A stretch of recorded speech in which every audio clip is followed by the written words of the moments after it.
Clayton was once the beating heart of industrial Manchester, and everywhere you look you can still see traces of it to this day. But it wasn't always like this. In 1621, when Humphrey Chetham and his brother George bought Clayton Hall and the surrounding land, it was a vast open country park. One of the first things they did was to sell the herd of deer so the land could be put to more productive use, such as farming, generating extra income for the brothers. But did you know that Clayton Hall's barns are just a stone's throw away from Clayton Hall? Let's take a look. This is where the wheat barn once stood. It's thought to have been built around the 18th century and it was demolished in the late 1960s. In the Victorian era, it was converted into a farmhouse and was home to William and Eliza Howard and their children Elizabeth, William, Emily and baby Harry.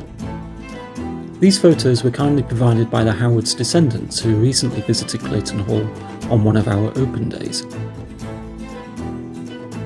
By the 1950s, the site was turned into a petrol station and the original buildings were demolished to make way for a purpose-built petrol station and a car wash. Directly across the road from the car wash is the site of the Oak Barn.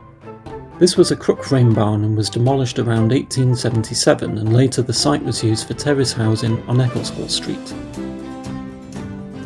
And just a stone's throw away from the Oak Barn was the Great Barn. At one point this was used as a cattle barn and then a workshop until it burned down in 1852.